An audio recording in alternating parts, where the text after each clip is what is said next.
Nothing's happening yet. Oh, okay. Hi, guys. I'm testing out new software, which shouldn't surprise anyone. So you're going to bear with me and we're going to make it work. I also have these new blue light glasses that I feel pretty good about, except that they reflect light in an odd way. So I'm going to try to get myself in just the right position. So if it looks like I'm sort of statuesque, that's why. But real quick, before I bring in Drew, I am going to share this into Write the Damn Book Already. So if you are not a member of Write the Damn Book Already, which is my Facebook group for people at all ages and stages of their writing journey, I cordially invite you to join us. We are a drama-free, judgment-free group of, again, authors at all different stages. We have people who have not started writing yet. We have people who are working on their 25th book. And we're there to be a super supportive and engaged community helping each other out. And I think Drew can hear me, and so I need help because I don't even know how to share this into the group. Okay. I'll share it into the group. All right, I'm going to bring in Drew. I want to do this big, now everyone I'd like to welcome, but it's not my style, you know that. So I'm just going to bring him in. So Drew, hello. Hey, what up? Thanks for having me. What up? Yes. Okay. I am so excited to speak with you today. Well, the funny thing is that we've kind of already developed this little bond, this little rapport, which won't shock anybody because I tend to become friends with just about everybody. If I sort of say, if I can't become friends with you, it's you, not me, of course. Oh no, that's terrible. No, that's not really true. But I do want to share this. Where did you share it? You shared it into... I shared it into your group, into Write the Damn Book You Already. did? I did. Okay, so you're not able then to share it into your group? Is that the situation? Yeah, I could probably share it there too. You want me to do that? I would love it if you would do that. And I can see comments, so I feel excited. Hillary is here. Hi, Hillary. Karen is here. Hi, Karen. My dad is here. Hi, Dad. What up, Dad? Yeah. I know, he's like my secret fan. It's pretty exciting to watch him what's going on. So, Drew, okay. Yes. Let's launch. Here's the deal. Drew is amazing. You are amazing to me for a couple different reasons. And it's not because you've sold 16,000 books. You may have at this point, and you probably will, if not shortly. But the reason for that is because of your approach. So what I thought was interesting is about maybe 2 weeks ago, I posted something in the group and you commented and said, hey, I've been kind of laying low here, just watching, which is interesting to me, by the way, because I wonder how many people in the group are laying low because they're not yet sure, they're not comfortable engaging, or because they're watching to see if it's a group with which they want to engage.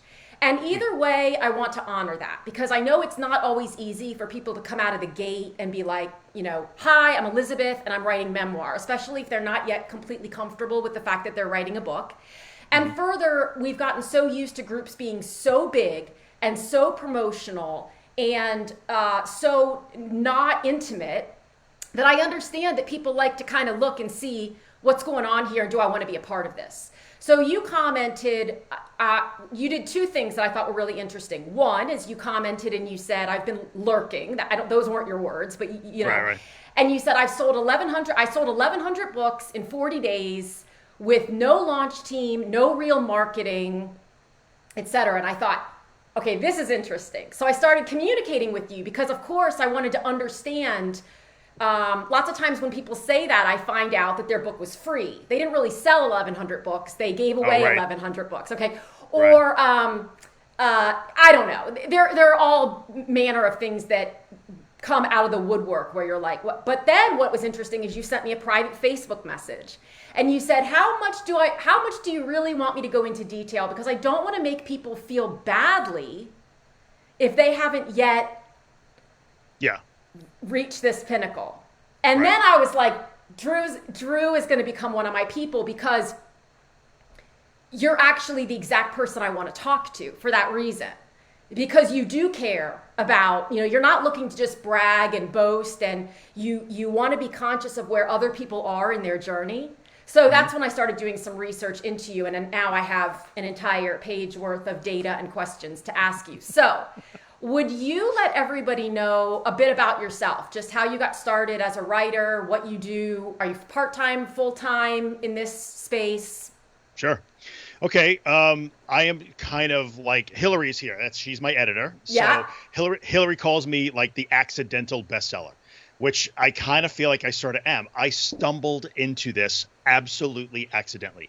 I am not a full-time writer. I own technology companies, and the books that I've written are an outgrowth of a podcast that I started doing 5 years ago that are an outgrowth of my personal experience dealing with anxiety disorders. Yes. So that's where I come from. So So if you had just asked me, I'm sorry, I should have said this first, but you're the author totally of two cool. books. The first is The Anxious Story. Here you go. Ready? Yeah, let's Look, go. I'm getting better at it. This is the first one. It's called An Anxiety Story. An Anxiety Story. I Right. apologize. And I'll tell you how that one came about, because I guess it's a good writing story. And the second one, this is the recovery guide. That's the big one. That's called The Anxious Truth, which is the name of my podcast. Right. Yes.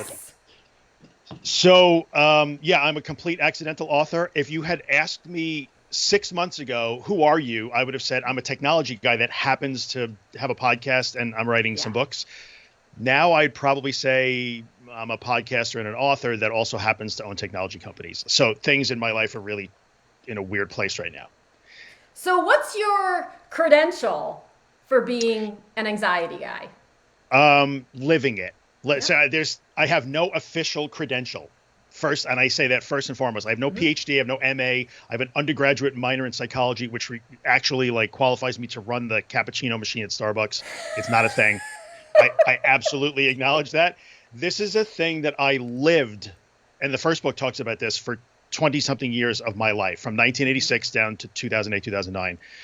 And I am also an absolute cognition and learning theory nerd. So if you want to go like toe-to-toe with me on cognitive theory, I'm the guy that actually reads the papers because I like it.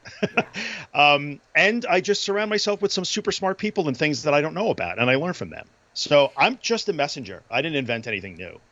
And I say this all the time because I hear frequently, we all hear frequently, well, I'm not credentialed to be in this space. I don't have a doctorate. I don't have a degree. I have clients who don't even have, they don't have a college degree. I have one client who doesn't have a high school degree. And it's like, but they've experienced something that you couldn't learn about through books. Yes. And that's so true. if they've experienced it the way they've experienced it, so has at least one other person. And when I say at least, I really do mean at least, because it's never just one. Yeah. And I think that experience for people who are, especially in your group, like you're trying to think about what to write about, or do people want to hear what I have to write? Yeah, they kind of do. Because and this is hard for me to do a little bit, but I can roll out on a giant scroll of paper taller than some buildings, the messages that I have accumulated over the years of doing this from people who will say, you helped me more than my therapist did, because I lived it. So your experience matters to people. It really, really, really does. I never claim to take the place of a credentialed therapist. I can be an adjunct to that, or I always try and send people that way, but your experience matters. Write it, put it in a book. People will need it. What made you first think, I think I'm gonna, was it, what came first, the book, the Facebook group, or the podcast? The podcast absolutely came first. And that was what, 2015? That was 2014, if I think about it now. So it's a little over 5 years now. And honestly, it goes all the way back into the mid 2000s when I was, I started interacting with a lot of other people that had the same problems as me, panic disorder with agoraphobia. I went through antidepressant withdrawal with thousands of people on an internet forum and became friends with many of them. And I just started learning how to help other people then. So I spent the years between like 2006 and 2014 sort of helping anyway. And then one night I decided, I picked up my phone and grabbed an app and said, I'll start talking into a microphone, see what happens. And that's that. I'm going to pay it forward. So I really felt like now it's my turn. I got a lot of help from people who supported me. Now it's my turn to pay it forward. And that's really what happened. And I just kept talking to the microphone. Well, and here are the two things about that I think are transformative. One, you just hit over 1 million downloads on your podcast, well, right? Let me correct that. I'm Please going do. to hit 1 million downloads probably in the next 2 months.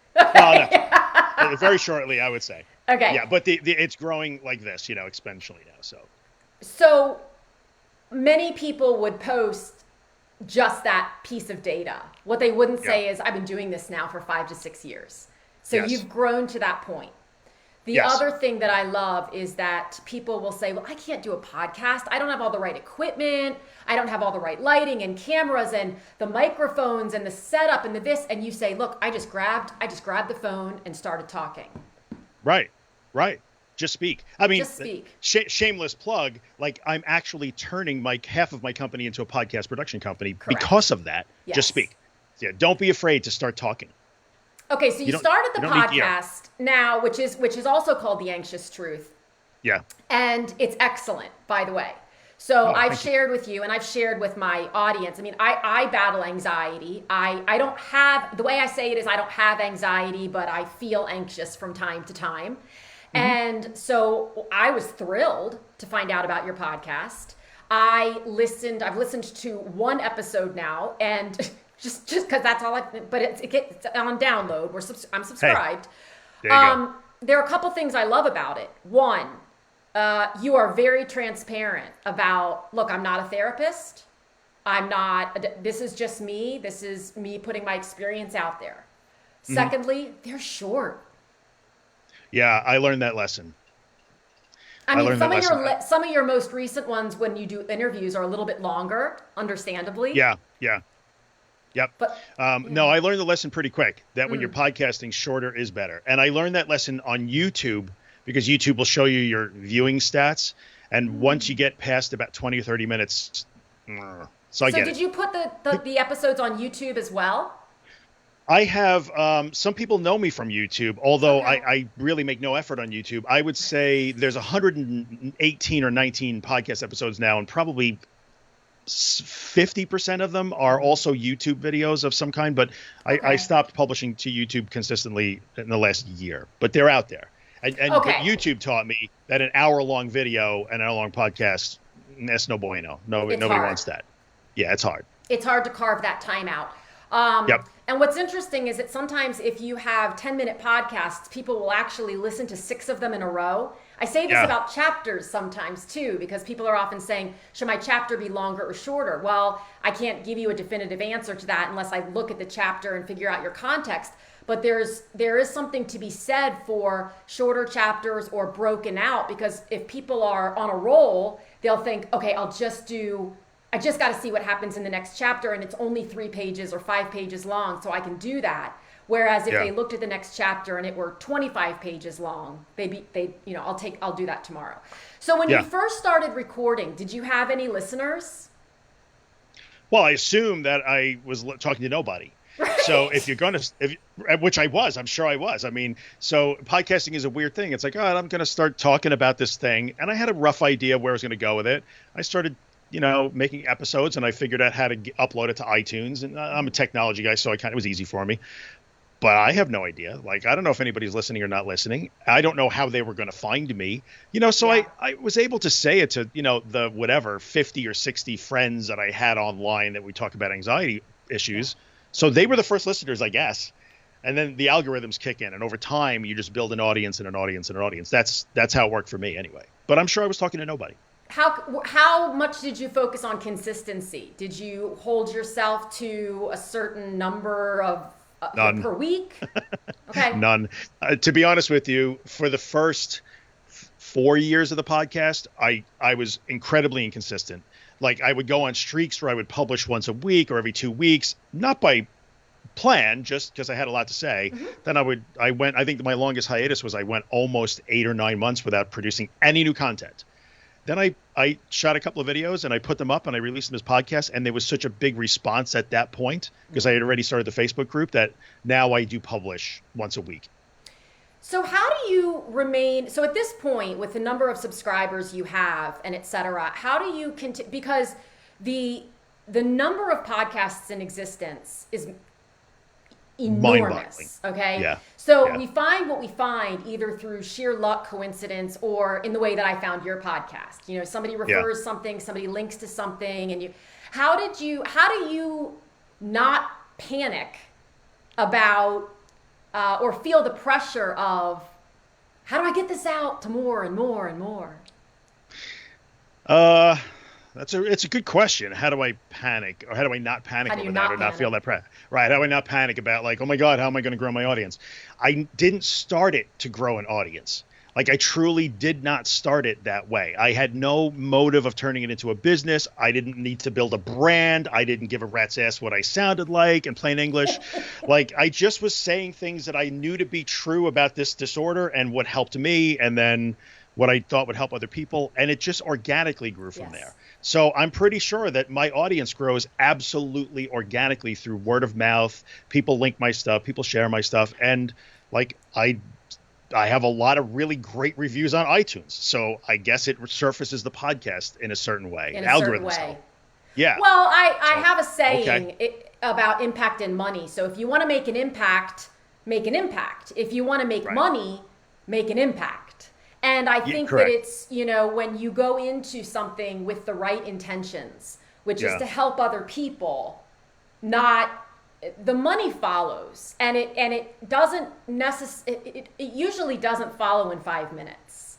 So that's why it's so important that you're passionate about whatever it is you're doing, and be willing to do it just like you did on the side for a while or forever, you know, until you. When did the Facebook group, so you have a Facebook group that right now has about 4,500? Right, somewhere in that neighborhood, Yeah. When did that come into the picture? Somebody recently just posted about it because they saw like the anniversary date of the group. Like, I have the most amazing community because they know things about my own stuff that I don't know, which is really awesome. Yeah. So I think it was about 2 years ago. The group started maybe 2 years ago. It was either 2 or 3 years ago, but I think it was 2 years ago. And it literally started with me and my buddy Billy from the UK, who is Anxiety United in the UK. We were like, hey, we should have a group to go along with this silly thing that we do on video, because we did a lot of videos together. And it was just me and him, and then me and him and 5 people and 10 people. And then I remember we hit 100 people. It was like, oh my God, 100 people. And now we're adding 100 people every 3 or 4 days. So it's pretty cool. And how do you attract people to that? I don't know. I'm being totally honest with you. I'm probably so unhelpful here, but I think what wound up happening was about a year or a year and a half ago, I would never ask for podcast reviews. I would never tell people to follow me on social media. I'm the worst, like, marketing, branding guy walking the planet today. I'm reasonably certain of that. And so somebody said, you should keep mentioning the group. Go join the group. And honestly, what prompted me to start mentioning the group in every podcast episode is it's just a super helpful place.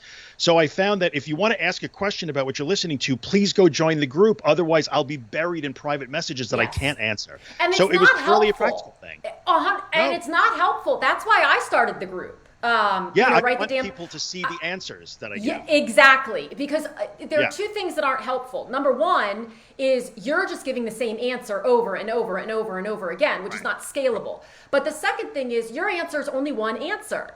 So when we're in the group, I understand that I run the group, but it's very possible that people in my group who write fiction will have a far better answer for something than I will, because I focus on nonfiction and memoir. So when people can speak about their anxiety experiences and being slightly different from yours, because all of our experiences are different, that's beneficial to everyone. Yeah, you would think. And honestly, especially when you start to get it to a size, I have help. So, you know, first it was me and Billy. We were the admins. Then my friend Holly, I've done a bunch of videos with her. She volunteered. And then now I have a group of 10 admins that I just love to death. They're like the best people in the universe. Yeah. And I couldn't run that group without them. Yes. And they help keep it on topic and focus. And honestly, the group may be the thing I'm most proud of, because it looks like no other anxiety group you have ever seen. How? There are 0 victims in my group. None. And if you've listened to any of my podcasts, you will know that I am not everybody's cup of tea, because I will not allow you to cloak yourself in the victim mentality ever. Like, if that's what you want to do, there are other places you can do it. You ain't doing it in my house. Right. And so our group absolutely is focused every day. If you go into my group, you will find somebody say, I went and drove to the mall today for the first time in 5 years. I stayed home alone today for an hour for the first time in 3 years. I took my kids to the park for the first time in 6 months. Like, I'm inspired. It is a place where we inspire, we educate, we motivate, we encourage, we cheer for each other. We do not compare symptoms. We don't do, does anybody else get this pain and that pain? And we absolutely are all about staying focused on this way of dealing with anxiety disorders. So I am immensely proud of that group. I mean, it's critical in a group. If you tell me that your book is for everyone, I will tell you that your book is for no one. If you tell me that your group is for everyone, I will tell you that your group is for no one. And you have to be, it's hard sometimes because I think that helpful people want to be able to help everyone. The fact of the matter is, if you try to help everyone, you're going to water down the message of your group because you're all over the place and you've got people with all different needs. So I have tremendous respect for the fact that you say, if this is what you need, I, Drew, am not the right person for you. Let's find you someone else. And that held true in the Facebook group. It holds true in every podcast episode. It holds true in all my social media and even in writing the book. Yeah. Like, I knew I was writing for a specific audience. Not everybody that has an anxiety disorder wants to read what I have to say. They don't agree with my approach to it, for instance. And that's okay. There are about a million other places you could talk about other approaches. So let's talk about your book for a second. Well, because so The Anxious Truth, your second book, when I looked it up, I went from thinking, okay, he's saying 1,100 downloads in 40 days. Does he mean, or 1,100 purchases? Was it 99 cents? What was it? Oh no, it's not 99 cents. Is it 21 or 24.95? It's 21.95. Yeah. Okay, so it's 21.95. So I went and looked at it, and I immediately messaged you and said, Drew, I have a question. I'm not challenging you. I'm truly just asking, why is this so expensive? Because most paperbacks on Amazon are between, $11.95 and maybe $16.95, but even that can be pushing it. So then I got even more intrigued, and you explained that. So would you explain? Yeah, I can explain that. Honestly, some of it was guessing. I am clueless about the publishing. Like, this is all working out accidentally for me, and I'm very eternally grateful for whatever this is that's doing that. But it's not. I do want to be clear about that. I understand the whole accidental thing, and the key I want to preface and put underneath all that as the foundation is that your intention. Yes. Yeah, there is intention there. Exactly. And look, I am making it up as I go along to a certain extent, but I'm a reasonably bright guy too. So what I did was I said, okay, I started writing this book. I had no idea how big it would be. No clue. And there were days when I literally sat down and said, I'm banging out 1,200 words, and I would write 5,000 words. Yeah. So in the end, poor Hillary, my editor, who's I think watching right now, she wound up having to juggle 70,000 words. And she was like, this is like 2 nonfiction books. What did you do? And no, it's one nonfiction book, but Hillary and I will debate that later. Okay, it's totally fine, So it was so funny. What do I know? I'm like, I don't know. I just kept writing until it was done, and this is what I came up with. So I really had to say, well, what books am I competing with, like in that segment? What are they saying? How big are those books? How much information is in those books? Well, at least the book is twice the size of every other competing book in the segment. It's 400 pages, right? It's 400 printed pages. Mm-hmm. It's no joke, so it's heavy. You can knock a guy out with my book. So I think in the end, I had to say, this is 10 years worth of my life and a full year of writing, editing, and publishing. I think it's probably worth this much. And I have never asked anyone for a dime for this ever until today. So I think it's worth that much. Okay, a couple things. First of all, I do want to say, and Hillary's so cute, and she's commenting, and she can defend herself in the comments, but because she's not here, I want to say in her defense so I'd be interested in what she has to say to this. So when she says 70,000 words is 2 nonfiction books, in this day and age, she's right.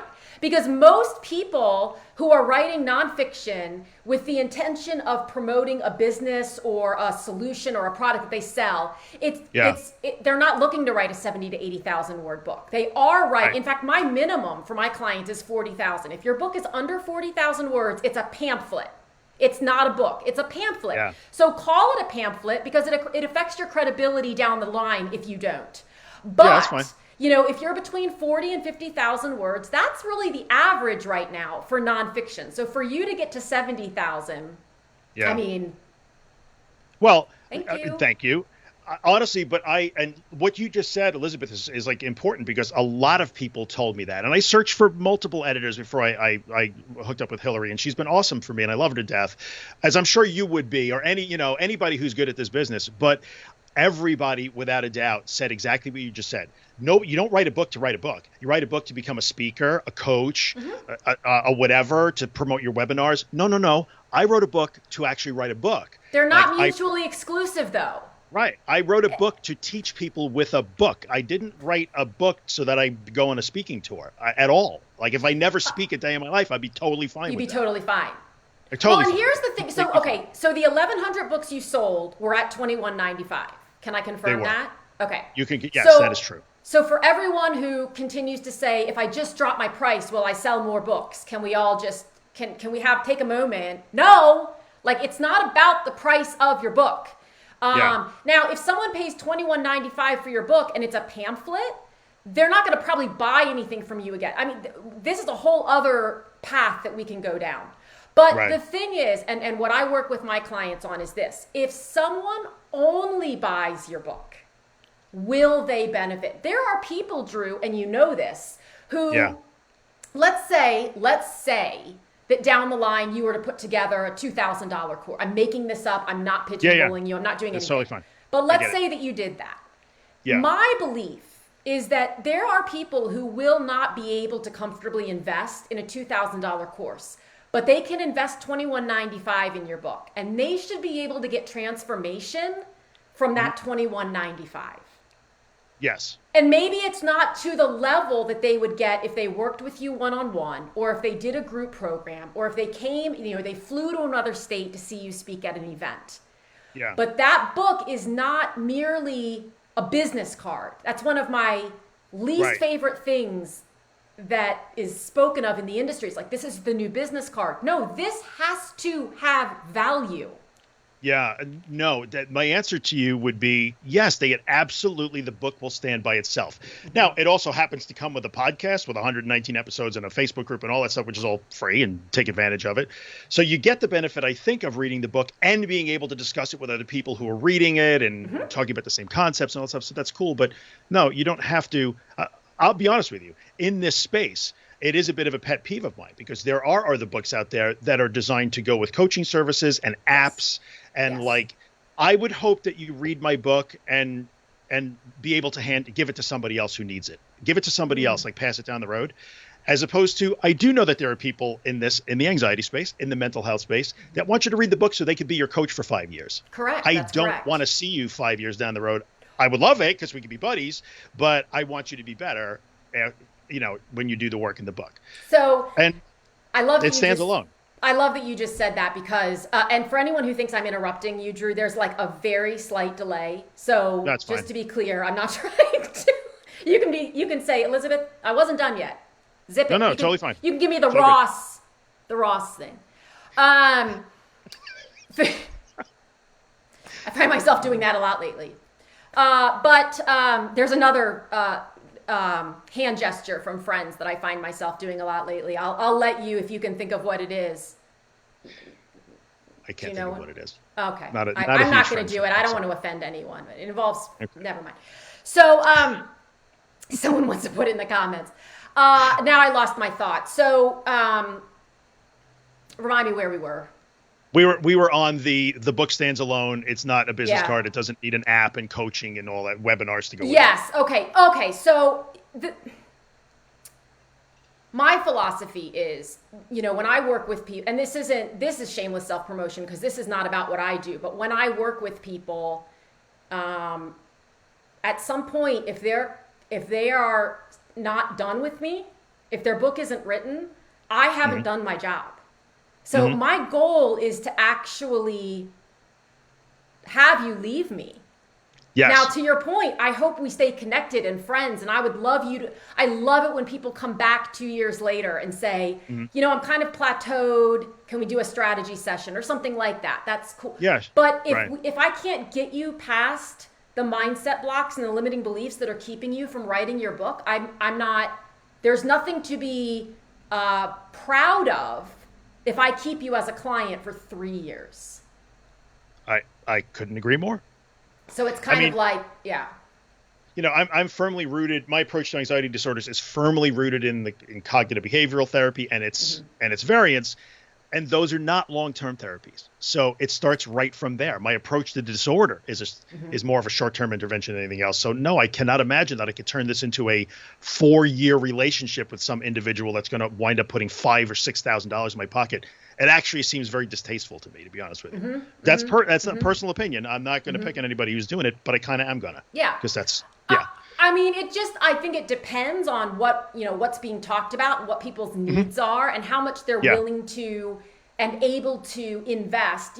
For some people, what's interesting, okay, now everyone's commenting and I have to keep track. I'm not a good multitasker, but it's some people, the more they invest financially, the more committed they are because it's a hook for them. Right? So if they invest $47 in a course, it's very easy for them after week 1 to just go, I'm out. I don't know. Yeah. But if they've invested $5,000 in it, then maybe that's different. Again, it's different for different people. But what I love, go ahead. No, you're right. It is. It's different for everybody. What I love about you and your approach is that you know what you want to do with it. Yeah, I pretty much know. I mean, so it will lend itself.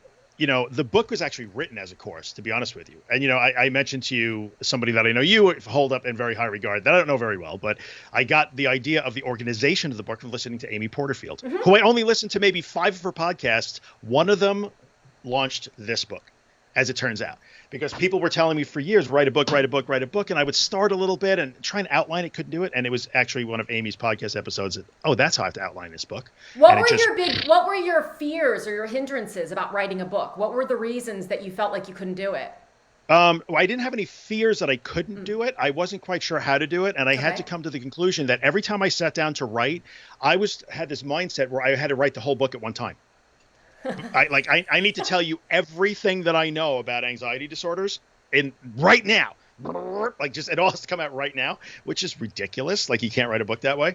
And so it helped to hear that particular podcast episode where I forget who she was interviewing, but they talked about how they outline their online courses. And I'm like, I have to write a course. And that's how it turned out. And it became much easier that way. Like today, I only have to write the lesson on blah, blah, blah.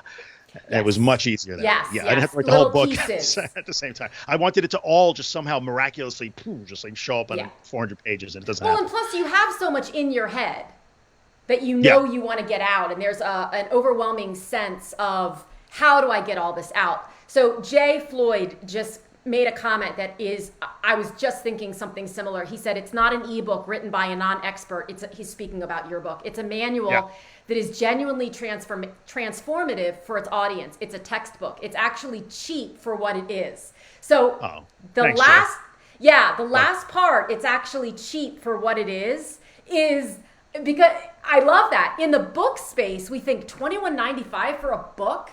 That's a lot. Like, I just put 48 Laws of Power in my cart, and I think it's $17.95, and I thought, wow, it's a behemoth, But if I also saw a Facebook ad the other day for a bunch of social media templates for something, and a designer I am not, and it was $27, and I bought it without thinking about it. Right. Now, is that going to transform my life? I mean, I don't know, but it's not. Make life easier. It will make life easier, but the transformative, the cost of one therapy session is 7 times the price of your book.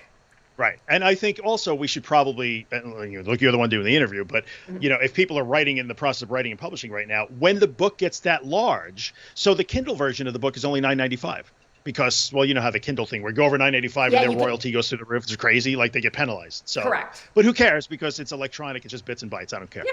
But the paper version of the book costs a lot of money to print. Correct. So, when you're in that situation, a lot of people might look and say, well, this guy's charging $21. He's getting $22 every time somebody. No, you're not even getting close to that. Not even close. So I would also tell you from real experience, I'm selling a fair amount of books. It ain't changing anybody's life because you don't write a book to make money either. I mean, maybe if I sold 200,000 copies of it, but this isn't $21 in my pocket in any way So ask the guys at Amazon Ingram Micro how they're getting, Ingram Spark, how much they're getting out of my book, more You than are I am. absolutely correct. And And if you go to a publisher, it's even worse. boom. So and this, No chance. I don't need Penguin Press, thank you. I don't need the ego boost. It's crazy. Oh my God. I thought I couldn't love you anymore. Now listen, nothing, I love Penguin. Chronicle is my jam. Fine. I love Chronicle. Right. I have great friends who have been publishing traditionally for decades, and that's the only route they choose. So to be very clear, I am not opposed to traditional publishing. What I am opposed to is people not understanding how it really works. And people don't understand. And so they want the validation. Like you just said, I have a training that I just posted last week that talks about this. People want the validation of, oh, I'm with Penguin. Great. When your book launches, you have 3 weeks to hit the numbers.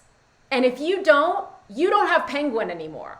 So you're basically, in many cases, not all, but you're delaying the crash, oh my God, I failed.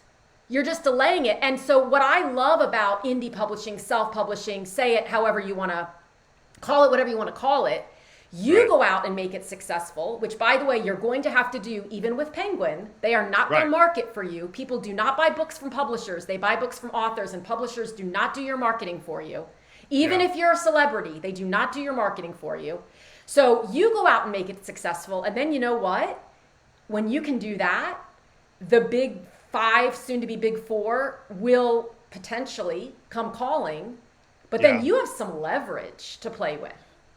I've been told that by a couple of people that are pretty knowledgeable in the industry. Like, you hit that magic number. Like, if you want, I can get you in there. And the other thing that I find interesting as part of the process, and I'm happy to share this stuff because I am not invested in the publishing process at all. But I was pitched by book coaches and agents. And then when I discovered, like, wait, so you get 10% of the book in perpetuity forever, and the publisher is going to take 50 or 60% of the book. And I wind up after costs with none of the book, 8 to 11% of the book, 10% of maybe 10, and, and that was insane to me. It seemed crazy. And I'm not picking on anybody who does it that way. If you've been in publishing for many, many years, you probably started that way and it's working for you. But this day and age, I'm not sure why anybody would want to do that other than, well, look, I got published. There's also a time lag. So what people don't realize is that, you do have to get an agent. That agent does have to get an editor to purchase the book. And between the time that you secure an agent and the time that your book comes to market can be 3 years. It's usually 2 to 3 years. Most people are not willing to wait that long. They want to do this now. So Sheila, who recently launched her book, The Daily Seed, which is fantastic. Shameless plug for, it's not even shameless, like plug for Sheila. It's daily. I don't want to call them devotions because they're not faith-based, but it's daily perspective shifts, and they're just quick. You just read through them and you think, well, I never thought about that way. And so her comment is, it cost me more to publish my book than I'll make, but I just wanted to accomplish the goal of being a published author. I did it. And so Sheila, the one thing I would say, because I worked with Sheila, is that it costs you more to publish the book than you might make from book sales. But Sheila is a coach. Okay, so then there you go. Yeah, so, it's a bigger ecosystem. It's a bigger thing. I mean, I have a client who published a book that's only sold maybe 50 copies, and he got a 7-figure offer from a company based on his approach. Who had read the book, amazing. Like they were. Yeah. So, but you're absolutely right. Authors don't get rich off, but that's also not why you write it. No, it's not why I wrote it at all, which is so important. Like, and look, my audience doesn't seem to care. I mean, I've had many people over time ask to give me money, and I don't take it because I don't do coaching and stuff like that. So it's been a little bit weird. Hang on, sorry, I got to decline this call. Yeah, we're busy. We're very busy right now. But I think in the end, what wound up happening was, what the hell were we talking about? We were talking about, why you write it. Like, you don't write it for the money. And it was at one point I actually had to, and why this became 2 books. So I'll tell the story. Please do. This book, I was writing this book. I didn't set out to write this book, the first book, right? Yeah. And I said, well, I can't look, a core value, I'm not going to ever tell you. And I write about doing really hard and scary things, like exactly the things you're terrified to do, like walk around your block. If you're agoraphobic, I'm telling you to do. So I understand that. Like, I'm asking people not to do dangerous things, but to face their fear, which is hard for people, right? I understand that. Yeah. So I had to say, well, I can't ask anybody to do anything that I didn't do myself. So I'm going to have to kind of give a little intro that tells the story of how I did it. So near the end of writing this 400-page behemoth, I said, all right, now I got to write my introduction. And Hillary was like, oh, hell no. I started writing and writing and writing, right? And next thing you know, I'm like, this is its own book. Right.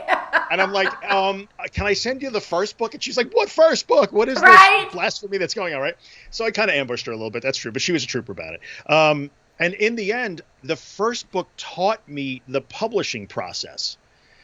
So I used that to like tell the full story, and there's a watered down intro in the big book also, but to tell the full story, I gave it away on Smashwords. It's only 99 cents on Kindle. It was my way to learn the publishing process so that I sort of knew, and you're right, I had no idea if I was going to actually break even or make money or lose money on this book.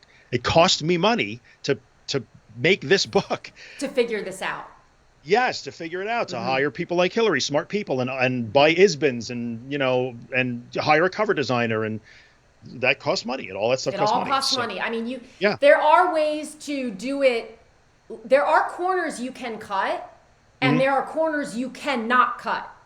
So if you are not able to, it's not $3,000, by the way, to have a great cover design. But if you are not able to make a small investment, to have it done properly. And that's always been my goal, even back in 2002 when I did my very first book. I said, look, I want this to be able to sit next to a New York Times bestseller and be of the same quality. I'm not saying it will be a New York Times bestseller. I'm saying I want the cover design, the formatting, the editing, the flow, like, I don't want anyone to look at it and think, did she do this herself? Because over the last, 10 to 15 years, it's wildly apparent when someone, and I'm on the one hand, when someone does it themselves. I have a habit of not finishing sentences, and I just assume that you have ESP, and everyone watching has ESP, and you're tracking me. But, of course we do. it's, I love that this industry has opened itself up so much. You no longer have to have a traditional publisher. You no longer have to have the validation of someone else who says, because by the way, the traditional publishers are looking to make money off your book. Well, they're businesses. I get that. Yeah, it's a business, and you can't fault them for that, I don't believe. So I feel as though if they're going to look at your book, and they're not going to look at your heart, and they're not going to look at your intention, and they're going to say, can this book make money? Yes or no? Yeah. So I love that now, much like singers can get on YouTube and be discovered, but they're not all Justin Biebers. I mean, it's the same thing. So there are individuals who want to understand the process, save time, know what corners they can cut, what's necessary and what's not. Do you need to pay to copyright? Do you need to, all these different things? And that's where it's opened up a lot of opportunity. Now, I want to ask you a question. So you said, I don't want to coach. I don't want to, okay. Do you have people saying to you, and how do you deal with it if you do? Because I think the answer, you should.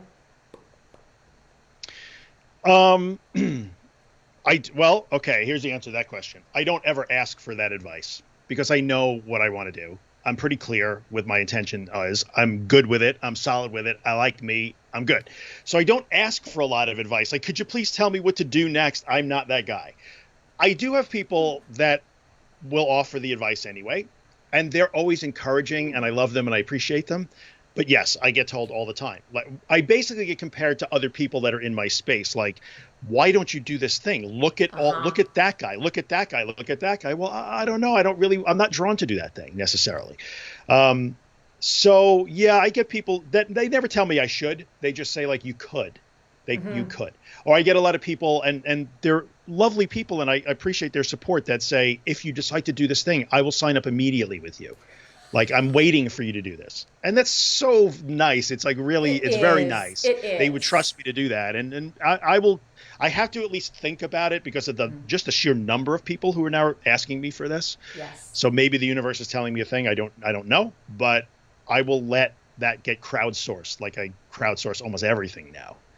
The benefit of crowdsourcing. So as someone who used to be challenged by a higher level of anxiety, yeah. How do you, or how did you learn to get centered in liking who you are and knowing that you're going to make the right choice for you, regardless of what all this influx is? I think that many times when people have a success, whether it's a book or any other number of things, they have that success, that accidental success, before they're ready. And so, and this certainly could have happened to me on about 29 and a half different occasions where until you can stand firmly in your conviction of who you are and what your intention is, while knowing that that intention can change next year and that's okay, you're going to be very overwhelmed by the number of people, both friends, family, agents, coworkers, and perfect strangers at Starbucks who say, oh my God, you should do this. Yeah. How did you get comfortable going? And I don't want to assume that you ever did say, well, should I do that? But I never said that. You never did. Okay. Like it's sort of, I mean, maybe I'm just fortunate. Probably it's sort of built into my personality to be self-directed anyway.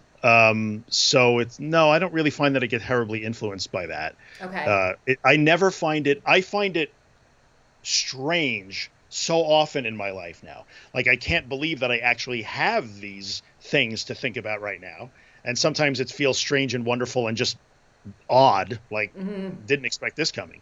But I never feel overwhelmed by it. Like, oh, what am I going to do? I'm wringing my hands. I don't know what to do with this. I always feel like I'll know what to do. Like, I'll know what to do tomorrow, or maybe today, or maybe next week. I don't know. But I'm going to. Have you always been that way? I kind of always was that way. So I was that way, and then the wheels fell off on me because I dealt with anxiety for multiple times in my life, and that was tough. And I remember the days when I was at my worst, and all I wanted was my old self back, my old armor-plated, bulletproof, like pathologically confident self. And the process that I went through, which I wrote about in the first book, and is the basis of the recovery guide that is the second book, really not only got the old me back, it got a better version of me back. So it's bulletproof, armor-plated, and pathologically confident with a big heaping of like compassion and understanding. Pathologically confident, that is. I'll own that. I love that. Infuriating to some people that sometimes don't like that I'm that way, but I wish everybody was that way. If I could give everybody one thing, it would be like dig yourself. Pathological confidence. I can't hear you. Lost you. Oh, where am I? Can't hear you. Am I back? Am I back? Yeah, your audio is gone. Okay, please hold. I'm working on it. Okay, am I back? Okay, just a minute. Drew, keep talking! Okay, I'll just riff. I can sing a song. Nobody wants to hear me sing a song. Whatever. Hold on. All right, so no problem. Elizabeth is gonna fix her audio problems. Not a thing. You let me know when you're ready, and we'll just keep it going. So I guess maybe when you come back, we could talk about the social media following thing. You back? Sort of. Okay. Hold on. I don't want to hijack Elizabeth's interview. Hijack. Keep going. Vamp. Okay. And I can't see the comments because I'm not looking, so I don't know when anybody's watching. I can pull up my browser and see if I can see comments somewhere. Sure. I can try that. But what I was going to say we can talk about next is, wait, hang on. Here we go. We need tough love. Both are frozen. No. I'm Am looking I back? at your. I still can't hear you. Really? Sorry. This is a nightmare. All right, just a minute. Hang on. Let me see if I can hear me. No audio anymore. I can hear you. You can hear me? Yeah. I can't hear you. We can hear both of you. Okay. They can hear both of us. We can't hear each other. Okay. Great. right? So, I can see and hear both of you. Thank you, guys. Okay, Craig, tell Drew to talk about the social media following. It's an eCam problem, I think.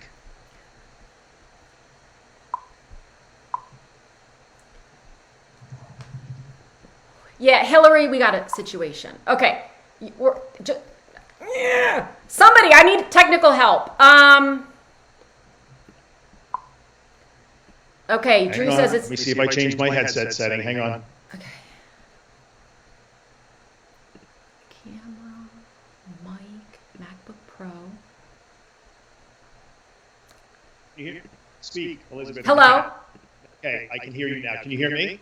Yes. I'm sweating bullets right now, literally. All right, we got it. We're all good. Okay. We're all good. So Talk about social media following. All right, social media following. What I found interesting was one of the things. Let me close my preferences window. Sorry, guys. I hope you enjoyed that little prelude there. The lesson here is they could all hear both of us. We couldn't hear each other. The lesson here is just go with it. Just go with it. Fine.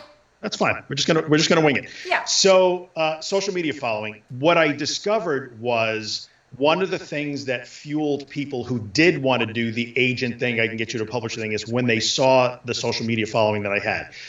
So that, I think, I want to acknowledge that, and that is 5 years plus in the making for sure, that that mattered. So there's no way I sold 1,100 copies of this book in 40 days if I don't put in the time and organically build that following. And that's what I was going to say, is that, you have a group of 4,500 engaged people. You have a podcast with nearing 1 million downloads. So when people say, I sold 1,100 books in 40 days, even if they did that through some sort of affiliate thing or something, the question is always for me, can you replicate it? And you could replicate it. And that is what is... But I suspect you want to grow from that. So instead of 1,140 days, give me a number. But the point is, what have you found talk to me about your email list. We'll end on email. Okay. I have an email list. I've emailed it 3 times. Yeah. I collect addresses and they're in my Klaviyo account and I just never email anybody. I don't know why. I just don't think to do it because I hate getting those emails, so I don't want to send them. Oh, interesting. Because I really believe that email is one of your strongest assets. Everybody says that, and I believe that. So that's just me with my own stupid bias, and I'll get past that. I will. You will. And the thing, your podcast, one thing that you do, one of many, very well is at the beginning you say, I have this download over here that you can go. Yeah. So you're encouraging people to, and that's part of the great strategy is having a way. You don't have to have all the pieces in place from the jump, but when you have one piece and then another piece, how do you get those to work together synergistically? So if someone finds you via the podcast, how do you get them on your email list? If someone finds you via the podcast, how do you get them in the group? Not everyone's going to want to be on your email list, on your podcast, and in your group. But if you give people the options, to your point, you don't like getting emails. Maybe other people don't either, and so they'd rather follow you in the group. I have plenty of people who unsubscribe from my email list because they're in my group, and they're like, I get everything there. I don't need all the extra. Okay, cool. Yeah. That's true.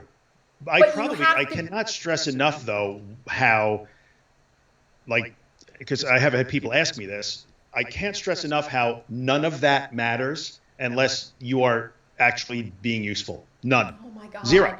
So all the, and believe me, I've seen many, many people out there that want to tell you about this is how you build your email list and lead magnets and launch teams. A launch team, what I learned about afterwards, I should have had a launch team.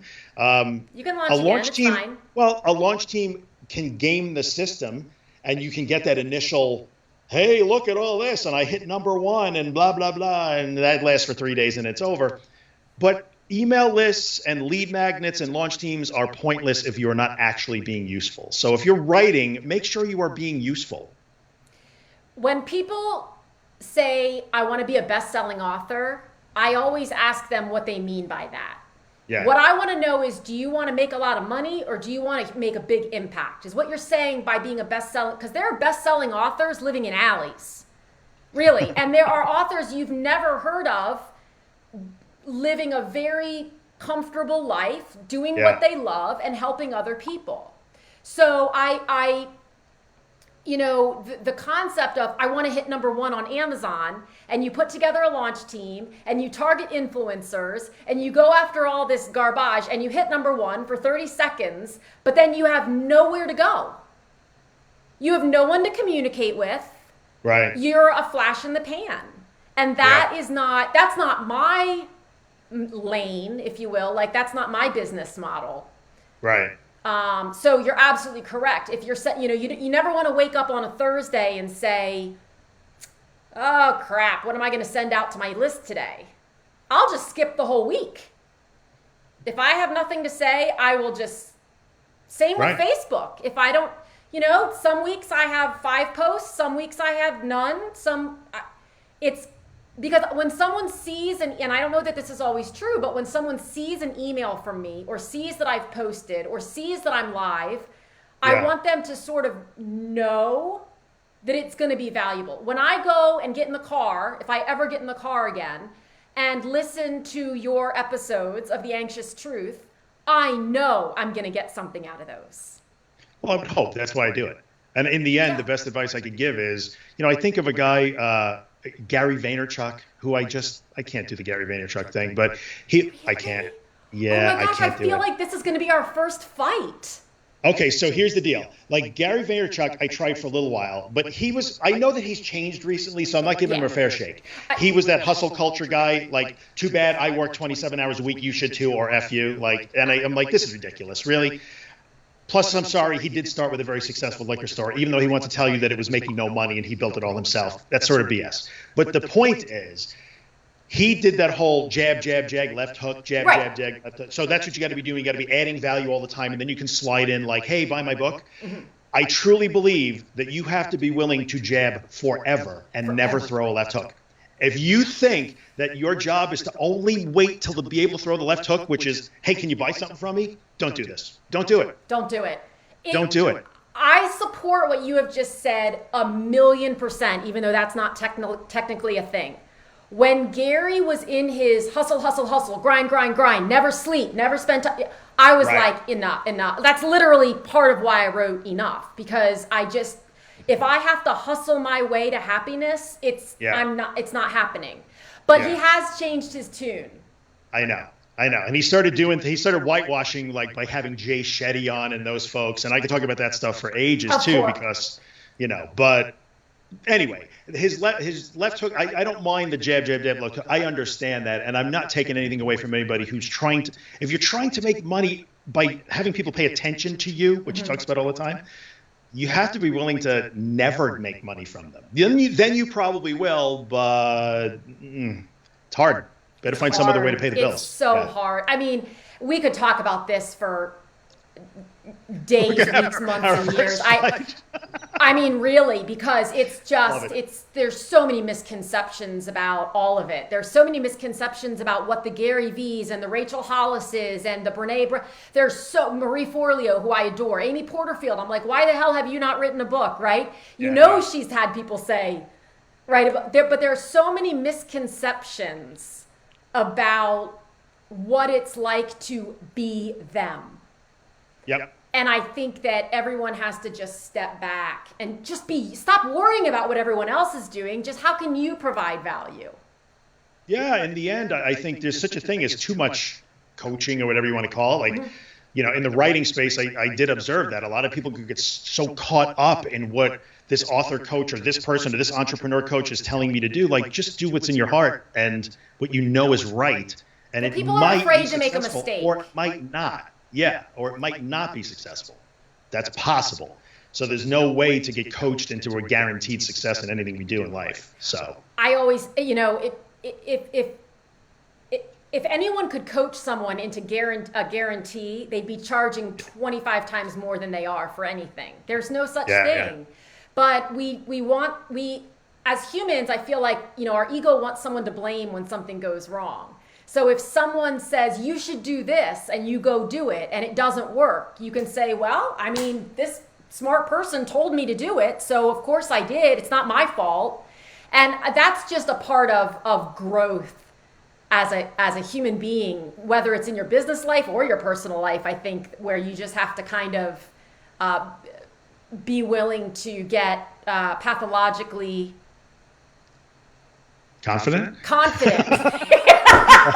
Did I coin a phrase? I got to copyright that quick. Call my I lawyer. wanted to say pathologically logical, and I was like, I don't think that's it. Pathologically confident. I'm going to put that on a t-shirt. Please do. Drew, thank you so much for doing this. I'm going to link everything of yours below. Your book, your podcast, your everything. I'd love to do it again. Like, let's check, I have a feeling we'll be in touch, but let's check in 6 months and see, where you're at and what lessons you've learned. And I wish you nothing but the best, because your heart is just on full display as, thank you. Very sweet words. I appreciate it. I had a good time. Good. I would do this with you anytime. anytime. Even with the technical difficulties. Yeah, it all worked out well. It was probably my headset. Blame the headset guys. I will blame you if I'm allowed to. Very good. I will. Mm-hmm. I'm good. I'll take the hit. Take one for the team. Take one for the team. Thank you so much, Drew. We'll talk soon. See you later. Okay, bye-bye. All right, bye.